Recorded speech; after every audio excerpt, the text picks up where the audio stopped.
देखिए, क्या आप एक बार फिर से उसी संभावना पर मोहर लगाते हैं कि चुनावी नतीजों के बाद बीजेपी और शिवसेना दोनों मिलकर सरकार बनाएंगे? और अगर हाँ, तो आपको क्या लगता है मुख्यमंत्री पद का सबसे बड़ा दावेदार कौन हो सकता है?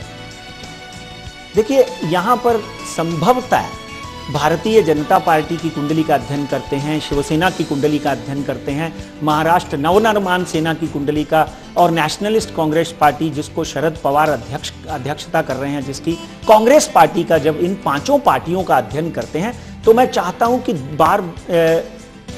क्रमांक से यानी सिंक्रोनाइज तरीके से आप इस बात को अच्छी तरह से देखें और दर्शकों तक लिखकर पहुंचा दें। जो हमारी गणना है, एग्जिट पोल के ऊपर मैं पूर्णतः विश्वास नहीं करता हूं। डेफिनेटली एग्जिट पोल कहीं ना कहीं कुछ मात्रा तक सत्य हो सकते हैं, मगर सारे के सारे 140, 150, 160 सीटें भारतीय जनता पार्टी को नहीं दे रहे हैं।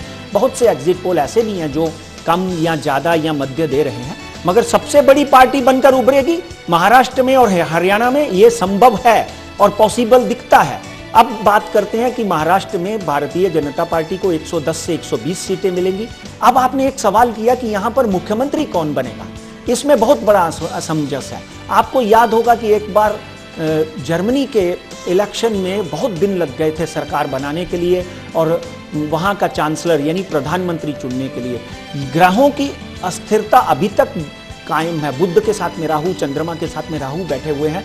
कहीं ना कहीं वो अस्थिरता मुझे साफ नजर आती है, रेस्टलेस नजर आती है। ये लोकसभा का इलेक्शन नहीं है।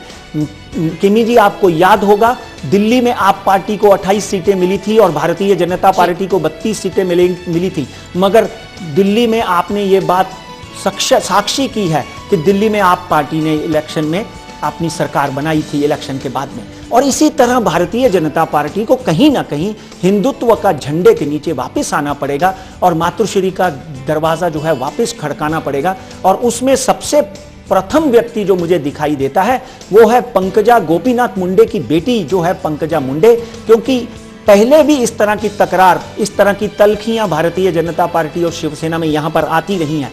अब वैसी की वैसी तो नहीं है, उससे भी भयंकर तल्खियां, मनमुटाव, तोड़फोड़ हो चुकी है। इसलिए भारतीय जनता पार्टी के लिए एक बहुत बड़ा दरवाजा है, वो है पंकजा मुंडे, जो कि शिवसेना को मनाने में वापस कामयाब हो सकता है। और क्योंकि पिछले कुछ सालों की बात करें तो स्वर्गीय प्रमोद महाजन, स्वर्गीय गोपीनाथ मुंडे ये कार्य करते रहे हैं और उसी लीह को, क्योंकि आपको शायद पता नहीं है, गोपीनाथ मुंडे की बेटी के सामने शिवसेना ने अपना कैंडिडेट तक खड़ा नहीं किया। ये पर्सनल संबंध, ये फैमिली के जो संबंध है, डेफिनेटली कहीं ना कहीं काम आएंगे। अब बात करते हैं कि चीफ मिनिस्टर कौन बनेगा। Chief minister definitely Bharatiya Janata party का ही होगा। उसमें कहीं ना कहीं देवेंद्र फडणवीस या पंकजा मुंडे, ये दोनों का नाम जो है कुंडली के आधार पर आगे आता हुआ दिखाई देता है। को महिला मुख्यमंत्री मिल सकती है।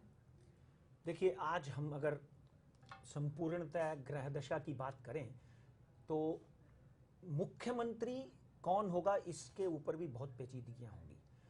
19 तारीख के बाद राजेश जी, 19 तारीख यानी कल के बाद, एक जमाने में जर्मनी के चांसलर बनाने में 1 महीना लगा था। कुछ इस तरह की नेक टू नेक पोजीशन में 2 पार्टियां थी। यहां पर भी सरकार बनाने के लिए 26 तारीख के बाद सरकार बनेगी।